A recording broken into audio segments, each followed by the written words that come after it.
பர்திமேயு சுவிசேஷ ஊழியங்கள் வழங்கும் நற்செய்தி நேரம். தேவ செய்தி பாஸ்டர் ஆர். அகஸ்டின். இந்த நாளில் செய்திக்கு ஆதாரமாக நீதிமொழிகளின் புஸ்தகம் 27வது அதிகாரம் 7ஆம் வசனத்தை வாசிக்க கேட்போம். நீதிமொழிகளின் புஸ்தகம் 27:7 வாசிக்க கேட்போம். திருப்தி அடைந்தவன் தேன் கூட்டையும் மிதிப்பான். தேன் கூட்டையும் மிதிப்பான். பசி உள்ளவனுக்கோ கசப்பான பதார்த்தங்களும் தித்திப்பா இருக்கும். கரங்களை தட்டி கர்த்தரை மகிமைப்படுத்துமா? அல்லேலூயா. தொலைக்காட்சியிலே பார்க்கிற எனக்கு அன்பான பெரியோரே, தாய்மாரே, என் அன்பு சகோதர சகோதரிகளே, இந்த வார்த்தையை நீங்க படிச்சிருக்கீங்களோ இல்லை படிக்கலையோ, இன்றைக்கு வேதத்தை தயவு செய்து திருப்பி இந்த வசனத்தை நீங்கள் மனதில் வைத்துக் கொள்ளுங்கள். ஐயா, அம்மா, திருப்தி மனிதனுடைய வாழ்க்கையில எப்ப வருது? வரவே மாட்டேங்குது. அப்படி எப்பமாவது வந்துருச்சுன்னா, திருப்தி அடைஞ்சாச்சுன்னா தேன் கூட்ட கூட மிதிக்க சொல்லுது. அல்லேலூயா. ஏன்னா தேன் கூடு எப்படிப்பட்டது? ஏன்னா தேன் வேதத்தில் சொல்லப்பட்டது. ஆண்டவருடைய வார்த்தையிலும் கூட இந்த தேனை எழுதப்பட்டிருக்கிறது. எப்படி எழுதப்பட்டிருக்கிறது? அல்லேலூயா, அல்லேலூயா. தேனிலும் இனிமையே இயேசுவின் நாமமே.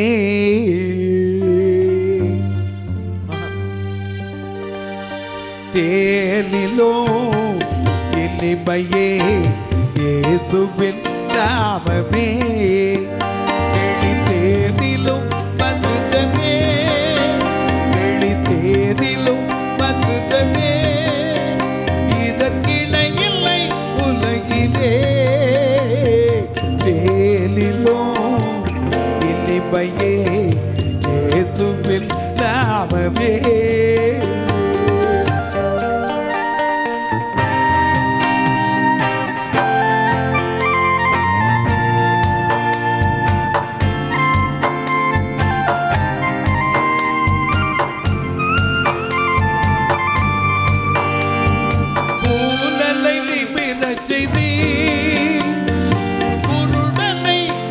செய்தி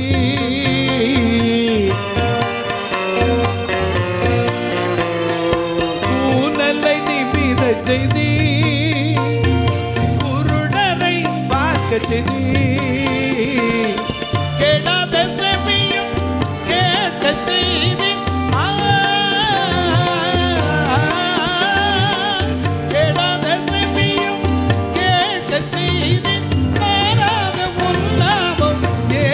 நாமம் தேனிலும் இனிமையே இயேசுவின் நாமமே. தேனிலும் மதுரமே, தேனிலும் மதுரமே. இதற்கிணையில்லை உலகிலே. தேனிலும் இனிமையே இயேசுவின் நாமமே. கரங்களை தட்டி ஆண்டவருக்கு மகிமை செலுத்துவோமா? தேனை குறித்து நாம் அறிந்திருக்கிறோம். ஐயா, நமக்கு என்ன தெரியும்? தேன் கூட்ட பிரிக்கத்தான் தெரியும், கட்ட தெரியாது. நம்ம என்ன தேனியா? ஆனா இந்த தேனு ரொம்ப ரொம்ப போய் ஒவ்வொரு மலரா போய் அந்த தேனை எடுத்துட்டு வந்து சேர்த்து வைக்கும். அல்லேலூயா. ஒரு அடையில சேர்த்து வைக்குது. இந்த தேனை ஐயா சாதாரணமாக கிடைக்காது. மலை தேன் என்றெல்லாம் சொல்றோம். இது மருந்துக்கு கூட என்ன செய்யறாங்க? பயன்படுத்துறாங்க. அதை விட சுடுதண்ணீரை ஊற்றி குடிச்சா உடம்புக்கு ரொம்ப பலம்னு சொல்றாங்க. ஒரு வியாபாரி கூட இந்த தேனை என்ன சொல்றான்? மாம்பழம் விற்கிறவன் சொல்றான், பழம் எப்படி இருக்கு? தேன் மாதிரி இருக்குமா. ஏன்னா தேனுக்கு இனிமைக்கு அதுக்கு அளவே கிடையாது. ஆனால் அந்த இனிமையிலும் மதுரமானது இயேசுவின் நாமம். அந்த இயேசுவின் நாமத்தினாலே அறிந்த சாலமோன் ஞானி ஒரு வார்த்தை எழுதுகிறார், திருப்தி அடைந்தவன். வாசிங்க, திருப்தி அடைந்தவன் தேன் கூட்டையும் மிதிப்பான். தேன் கூட்டையும் என்ன செய்வான்? மிதிப்பான். ஒன்ன தெரிஞ்சுக்கங்க, இன்னைக்கு ஏழையா இருக்கும் போதும் சரி, பணக்காரா இருக்கும் போதும் சரி, ஒன்றை அறிந்து கொள்ளுங்க, அளவுக்கு மிஞ்சினா அமிர்தம் விஷம், அது பழமொழி. ஆனா திருப்தி அடைஞ்சிருச்சோம், தேன் கூட்ட கூட மிதிக்க கூட மனுஷன் பயப்படுவதில்லை. அல்லேலூயா.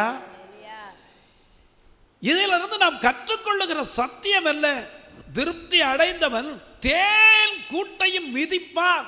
ஆனா அடுத்த பகுதி சொல்லுது, பசி உள்ளவனுக்கோ கசப்பான பதார்த்தங்களும் தித்திப்பா இருக்கும். இன்னைக்கு சில நேரம் பசியோட இருக்கும்போது உனக்கு ஒரு பழைய சோத்தை கொடுத்தா கூட எப்படி தெரியும்? தேவாமிர்தம் போ நம்ம நாட்டில். ஏன்னா அந்த பழைய சோத்தை மாங்காய் ஊறுகா வச்சு பிசைஞ்சு சாப்பிட்டுட்டு அந்த தண்ணீரை குடிச்சா அது தேனை விட இனிமை தான். ஆனால் பணக்காரன்ட்ட போய் கேட்டுப்பாரு, அவன் என்ன பழைய சோறா? எவன்டா திப்பான்? பழைய சோறு சாப்பிடாத. எனக்கு அன்பானுள்ளே, திருப்தி அடைந்து விட்டாலும் ஒன்றை நீ தெரிந்து கொள், ஆண்டவருக்கு நன்றி செலுத்து. ஏன்னா இன்றைக்கு அநேகருடைய வாழ்க்கையில், இஸ்ரவேலருடைய வாழ்க்கையிலே இந்த காரியம் நடந்ததை நாம் அறிந்திருக்கிறோம். பாருங்க, 1 கொரிந்தியர் 10ஆம் அதிகாரத்திற்கு வேதத்தை திருப்பிக் கொள்ளலாம். வாசிங்க. என் சகோதரரே, பவுல் சொல்லுகிறார்,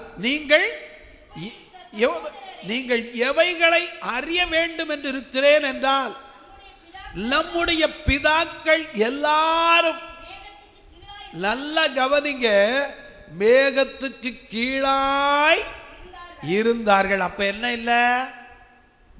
இவங்களுக்கு இப்ப உட்கார்ந்துருக்குமா நம்ம சொல்றோம், அப்பா என்ன வெயிலப்பா, என்ன உஷ்ணமா இருக்குங்கிறோம். ஆனா அவங்களுக்கு என்ன செய்யல? வெயிலே படலை. எப்போ என்ன இருக்கும் சொல்லுங்க? மேகம் இருக்கும். இன்னைக்கு மேகம் சூழ்ந்துருச்சுன்னா என்ன வந்துடும் நமக்கு? நாம கூட சொல்லுவோம், இன்னைக்கு மேகமா இருக்கு, வெயிலே இல்லைமோ. இஸ்ரவேல் மக்களுக்கு நம்முடைய பிதாக்கள், முன்னோர்கள், ஆண்டவரால் தெரிந்து கொள்ளப்பட்டவர்கள் மேகத்திற்கு கீழே தான் நடந்தாங்க. எந்த இடத்துல வெயில்ல போல. அது மட்டும் இல்லை, மேகத்திற்கு கீழாய் நடந்தார்கள் எல்லாரும். அதுவும் இல்லை, பெரிய அற்புதமா நடந்தாங்க. நம்ம ரோட்டு வழியா தான் போயிருக்கோம்.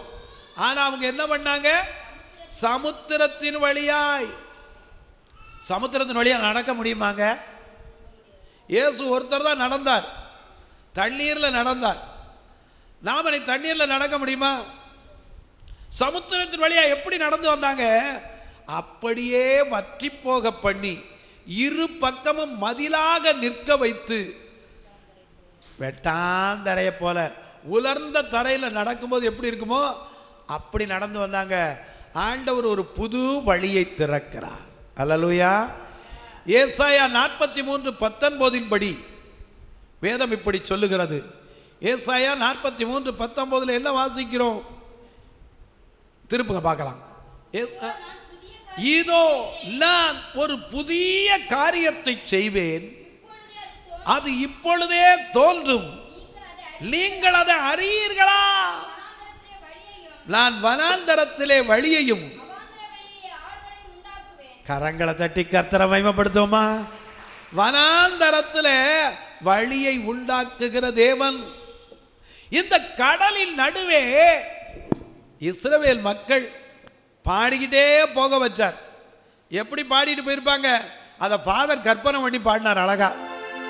செங்கடலை கடந்து செல்வே, யோர்தானை மிதித்து நடப்பே. செங்கடலை கடந்து செல்வே, யோர்தானை மிதித்து நடப்பே.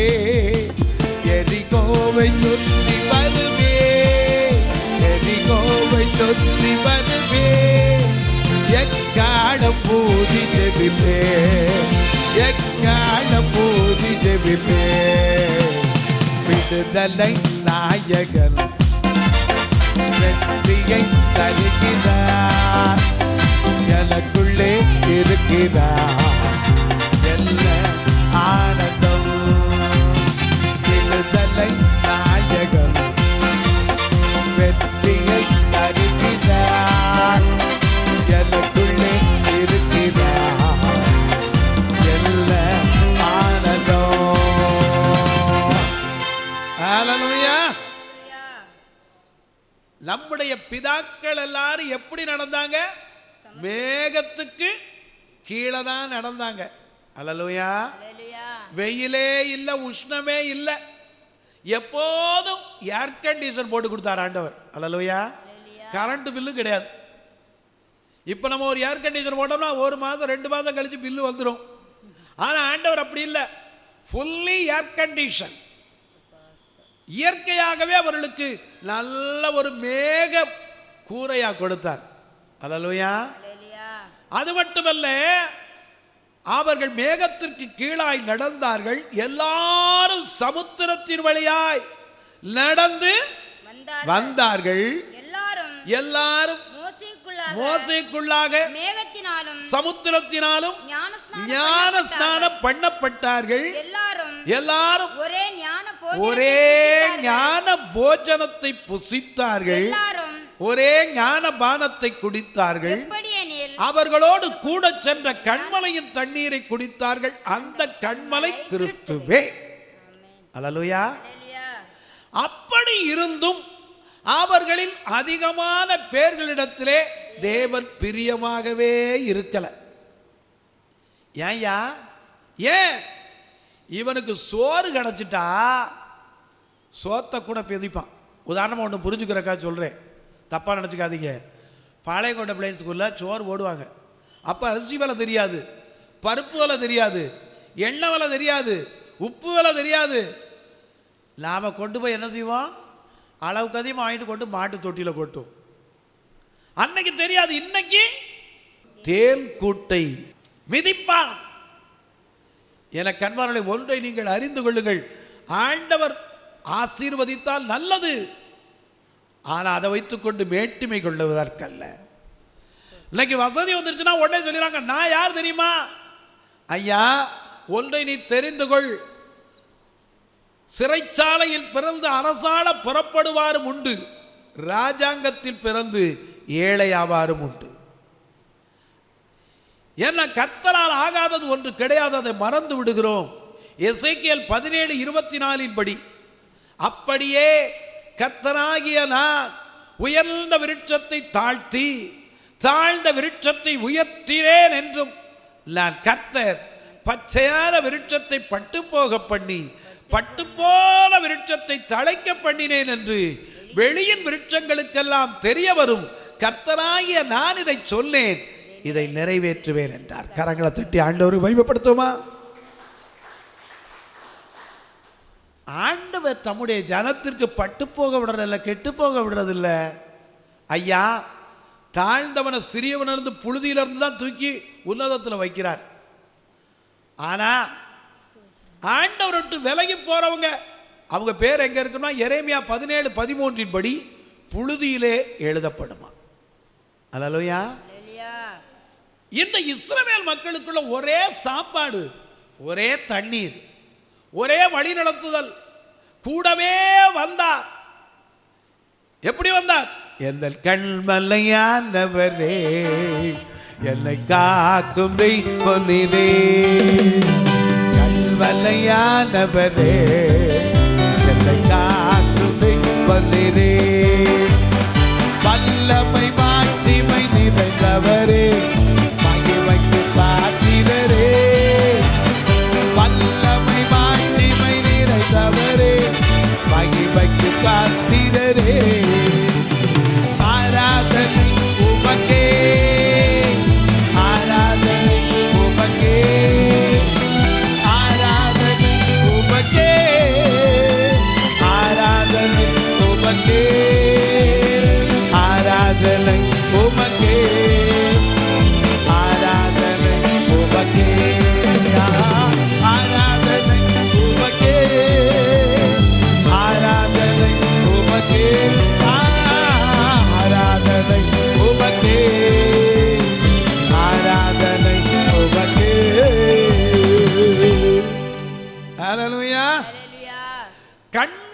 வாங்க கூட சென்றார். ஒரே தண்ணீர். எங்கேயும் ஜலதோஷம் பிடிச்சிக்கிற கூடாது. நமக்கு பயமே எதில்? தண்ணீர் தான். ஏன்? தண்ணீர் தான் வைரஸ் கிருமியெல்லாம் வருது. அதனால தான் ஆண்டவர் யாத்ராகம் 21:25 சொன்னார், உன் அப்பத்தை மட்டும் ஆசீர்வதிக்க மாட்டேன், தண்ணீரையும் ஆசீர்வதிப்பேனார். அல்லேலூயா. இந்த தண்ணீர் எங்கேயுமே அலையல, ஏற்கனவே குளிர்ச்சி, இதுல கூட தாகம் எடுத்துடக்கூடாது. தண்ணீர். செங்கடல் வந்த போதும் வெட்டாந்தரையை போல அனுபவம். ஒரே ஞான போஜனம். அதுவும் சாதாரண போஜனம் அல்ல. எப்படிப்பட்ட போஜனம்? ஞானத்தை தரக்கூடிய போஜனம். அல்லேலூயா. இதை சாப்பிட்டாங்க. ஒரே ஞான பானத்தை தான் குடித்தாங்க. ஆனா இவங்கிட்ட கர்த்தர் எப்படி இருக்கல? பிரியமா இருக்கல. ஏன் தெரியுமா? திங்க கிடைச்ச உடனே இவனுக்குள்ள பெருமை வந்துருச்சு. தேன் கூட்ட கூட மிதிக்கிற அளவுக்கு தைரியம் வந்துருச்சு. என்ன செய்தான்? வாசிங்க. அப்படி இருந்தும் அவர்களில் அதிகமான பேர்களிடத்தில் தேவன் பிரியமாய் இருக்கவில்லை. வனாந்தரத்திலே அழிக்கப்பட்டார்கள். இச்சித்தது போல பொல்லாங்கானவைகளை நாம் இச்சியாத படிக்கு திருஷ்டாந்தமாக எழுதப்பட்டிருக்கிறது. உலகத்தின் முடிவு காலத்தில் இருக்கிற நமக்கு எச்சரிப்பாக எழுதப்பட்டிருக்கிறது. ஏன்னா அவர்களில் சிலர் என்ன செய்தாங்க? வாசிங்க. ஜனங்கள் புசிக்கவும் குடிக்கவும் உட்கார்ந்து விளையாட எழுந்திருந்தார்கள் என்று. இன்னைக்கு 2 குடியும் இருக்கத்தான் செய்யுது. ஆண்டவர் ஸ்தோத்திரம், பீகார்ல போயிருச்சு. அல்லேலூயா.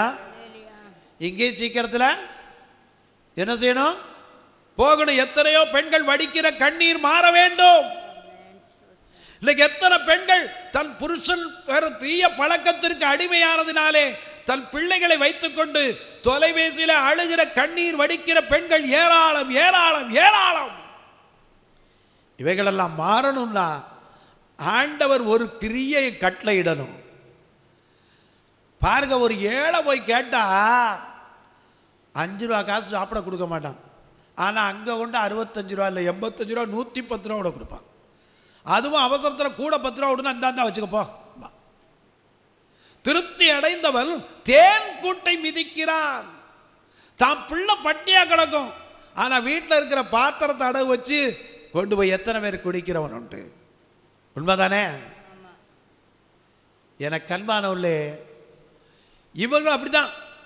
ஜனங்கள் புசிக்க குடிக்க உட்கார்ந்து விளையாட எழுந்திருந்தார்கள் என்று. இதாங்க சோறு கிடைச்சிருச்சுன்னா இதுதான் நமக்கு உள்ள பிரச்சனையே. ஆண்டவர் ஏன் நெத்தி வேர்வை நிலத்தில் சுண்டி பாடுபட்ட விட்டார் தெரியுமா? உட்கார வச்சு சோறு போட்டால் நம்ம ஒழுங்காக இருக்க மாட்டோம் தெரியும். அவர் தெரியுமில்ல.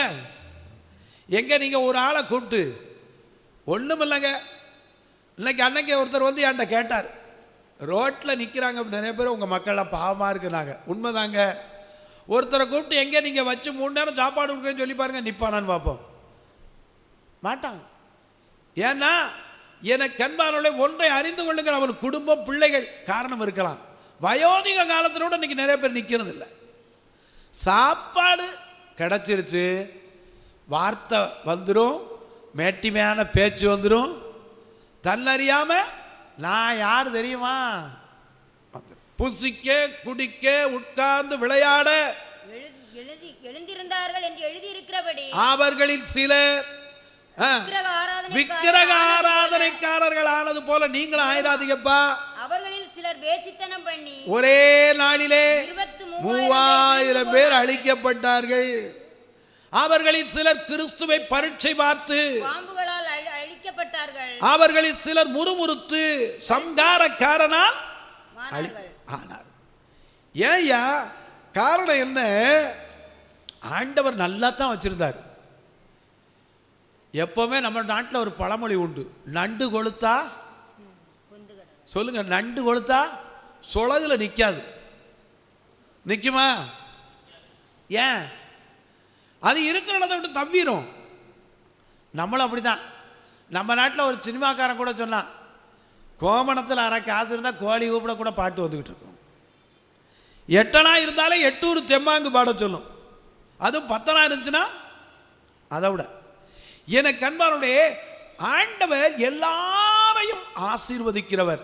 ஆனால் திருப்தி அடையும் போது மறந்துடக்கூடாது. அதனால தான் உபாகமம் 6:11-13 வரை வாசிக்கிறோம். நம்மளால முடியாத காரியத்தை அவர் செய்து தருகிறார். நீ நிரப்பாத